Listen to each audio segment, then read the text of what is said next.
तो क्या बताए थे, यानी जिन्हें लोकप्रिय रूप से बापू या तो राष्ट्रपिता के रूप में जाना जाता है, was more a spiritual leader than a politician.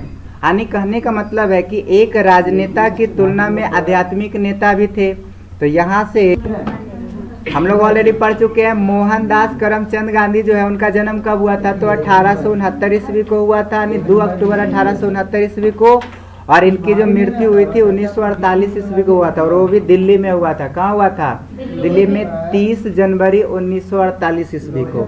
आप लोग अच्छे से याद रखिएगा। कहता है पॉपुलरली नोन एज बापू और the father of the nation, जिन्हें लोकप्रिय रूप से बापू या फिर राष्ट्रपिता के रूप में भी जाना जाता है। महात्मा गांधी को ही लोग प्यार से बापू कहते हैं, और महात्मा गांधी जो है फादर ऑफ नेशन भी कहलाते हैं, है ना, be called father of nation. Was more a spiritual leader than a politician. अरे देखा जाए तो एक राजनेता की तुलना में, वो तो महात्मा गांधी एक राजनेता थे ही, लेकिन राजनेता यानी पॉलिटिशियन के साथ साथ जो है एक स्पिरिचुअल लीडर भी थे, यानी कह सकते हैं आध्यात्मिक नेता भी थे, जिनको नेतागिरी तो करने आता ही था, लेकिन साथ ही साथ बहुत सारी चीजों का भी उनके पास ज्ञान था, है ना। कहता है कि he successfully use truth and non violence. उन्होंने पूरी तरीके से, है ना, उन्होंने पूरी तरीके से यूज किए थे ट्रूथ एंड नॉन वायलेंस, सत्य और अहिंसा का, as the chief weapons against the British rule in India. Weapons का मतलब आपको बता दिए क्या होता है, वेपन्स का मतलब हथियार होता है, चीफ वेपन्स यानी मुख्य हथियार, यानी he successfully use truth and non violence as the chief weapons against the British rule in India. उन्होंने भारत में ब्रिटिश शासन के खिलाफ, जो हमारे इंडिया में ब्रिटिश शासन था, है ना, ब्रिटिश रूल इन इंडिया, उसके खिलाफ जो है मुख्य हथियार के रूप में सत्य और अहिंसा का सफलतापूर्वक प्रयोग किया।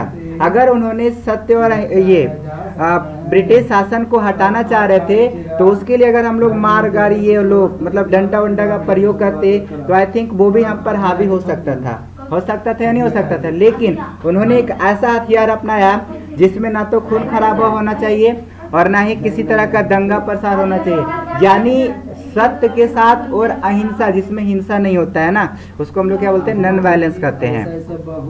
तो उन्होंने ब्रिटिश शासन के खिलाफ जो है जंग जीतने के लिए कौन सी हथियार का प्रयोग किए थे, ट्रूथ एंड नॉन वायलेंस का ही। अब देखिए ज़्यादातर कोशिश करिएगा ना, अंग्रेजी वर्ड का यूज करें, हिंदी वर्ड का कम यूज करें। हम भले समझा देते हैं आपको हिंदी में, वो अलग चीज़ है, लेकिन आपको यूज करना इंग्लिश वर्ड, ताकि आपका इंग्लिश मजबूत हो, स्ट्रांग हो, ठीक है। इस बात पर काफी फोकस करना है। चलिए आगे कहता है ही हेल्पेड अगेन इंडिया, है ना, ही हेल्पेड इंडिया अगेन इंडिपेंडेंस। कहता है और भारत को स्वतंत्रता हासिल करने में भी मदद किए। देखिए आज हमारा भारत जो है स्वतंत्र भी है। भारत को स्वतंत्रता कब मिली थी? 15 अगस्त 1947 को, 1947 को मिली थी, है ना। कहता है from 1915 till 1948 he completely dominated Indian politics, यानी पूरे तरीके से देखा जाए तो 1915 से लेकर के 1948 तक पूरी तरह से भारतीय राजनेता पर हावी रहे, यानी 15 से लेकर के 48 तक जो है पूरे तरीके से वो हमारे इंडिया में राजनेता में लगे रहे, कभी वो अपना जो है ना पॉलिटिशियन नहीं छोड़े, है ना। कहता he died at the hands of A fantastic on 30 जनवरी 1948, जो कि आपको पहले समझा दिया गया था कि उनकी मृत्यु जो है कट्टरपंथी का नाम क्या है वो तो आपको पता होगा, क्या नाम है उसका? नाथूराम गॉड्स, है ना, उन्होंने गोली मार दिया था, ठीक है। और 30 जनवरी 1948 को कट्टरपंथी के हाथों उनकी हत्या हो गई थी। कहता है हिज ऑटोबायोग्राफी मीन्स क्या होता है? उनकी आत्मकथा। माई experiment with truth and numerous article that he wrote for young India. I mean कहने का मतलब ये हुआ कि उनका एक ये है माई एक्सपेरिमेंट विथ ट्रूथ, यानी सच्चाई के साथ मेरा प्रयोग। हिंदी में बोले तो सच्चाई के साथ मेरा प्रयोग। माई एक्सपेरिमेंट विथ ट्रूथ यानी सत्य के साथ जो है मेरा प्रयोग। And the numerous article that he wrote for young India, यानी यंग इंडिया। देखिए क्वेश्चन भी बनता है आपके एग्जाम में, पूछा भी जाएगा यंग इंडिया के राइटर कौन है, who by the writer of young India. तो आपका आंसर क्या होना चाहिए? महात्मा गांधी। यानी यंग इंडिया के जो राइटर हैं महात्मा गांधी हैं। और माई एक्सपेरिमेंट विथ ट्रूथ, ये भी उनका ही एक राइटर है, मतलब लेखक है उनका। क्या नाम है उसका? My experiment with truth. ये भी क्वेश्चन में आ जाएगा। Who was written my experiment with truth, यानी माई एक्सपेरिमेंट विथ ट्रूथ का जो राइटर है वो कौन है? तो आप बता दीजिएगा, महात्मा गांधी। तो कहता है इन्होंने जो लेख लिखे हैं ना, and the speeches that he delivered on different occasion, और विभिन्न अवसरों पर उन्होंने जो भाषण दिए हैं, reveal him not only as an original thinker. Original thinker मतलब क्या होता है? मुख्य विचारक, मूल विचारक, जो ओरिजिनल थिंकर होता है। आई मीन ओरिजिनल थिंकर किसको कहा जाता है? जो सही तरीके से सोचता है। थिंकर तो हर कोई है, हम भी थिंकर है, आप भी थिंकर है, और कुछ ना कुछ तो सोचते ही होंगे ना, सोचते कि नहीं सोचते हैं। लेकिन एक होता है ओरिजिनल थिंकर और एक क्या होता है? Duplicate thinker.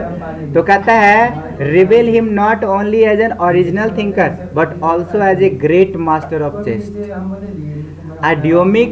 एडोमेटिक इंग्लिश, यानी बेशक उन्हें ना तो केवल एक मुख्य विचारक के रूप में बल्कि सादगी और मुहावरेदार अंग्रेजी के बेहतरीन मास्टर के रूप में भी प्रकट करते हैं। कहता है इन द फॉलोइंग एक्सट्रेट, निम्नलिखित एक्सट्रेट में जो है यानी बदलाव में जो है इंडियन सिविलाइजेशन एंड कल्चर, यानी भारतीय सभ्यता और संस्कृति। Gandhi ji talks about the sound foundation of Indian civilization. Gandhi ji जो है भारतीय सभ्यता के उस ठोस नींव के बारे में बात करते हैं, which has successfully withstood the passage of time, जिसने समय के बदलाव की पूरी दृढ़ता से सामना किया है। देखिए था या नहीं था, 200 वर्षों तक हमारे देश पर राज किया था। और आपको पता है ना उस समय भारत को क्या कहा जाता था? सोने की चिड़िया, है ना, सोने की चिड़िया कहा जाता था। और 200 सालों तक राज किया था। अभी उस समय में अगर आप किसी ऐसे बंधन में बंधे हो जहाँ से कुछ करना भी चाहे तो आप नहीं कर सकते हैं। अभी यू फील किए कि नहीं किए कि हम एक बंधन में बंधे हुए, कुछ भी करना चाहते तो नहीं कर पाते हैं। जब हमारा देश स्वतंत्र नहीं था उस समय में देखा जाए तो गांधी जी काफ़ी परेशानी को फेस किए थे, और इसीलिए उनको पता है कि किस तरीके से हमारे देश को परिवर्तन चाहिए। और इसलिए कहते हैं कि which has successfully withstood the passage of time, जिन्होंने समय के बदलाव का पूरी दृढ़ता का सामना किया है। अभी कहने का अर्थ ये है, ठीक है, कि जिनकी वजह से इतना समय गुजरने के बाद भी भारतीय सभ्यता जो है अस्तित्व में है। हम कह सकते हैं the western civilization which has the tendency to privilege materiality can not match the Indian civilization that elevates moral being, है ना। यानी कहने का मतलब ये हुआ कि भौतिकता को पोषित करने वाले, जितने भी चीज़ें भौतिकता था उसको पोषित करने वाले का मतलब क्या होता है? गहन, मतलब उसको ग्रहण करने वाले, है ना, लेने वाले। तो भौतिकता को पोषित करने वाले पश्चिमी सभ्यता की नैतिकता को बढ़ावा देने वाले, उस समय सबसे ज़्यादा किसका मतलब बढ़ावा मिल रहा था?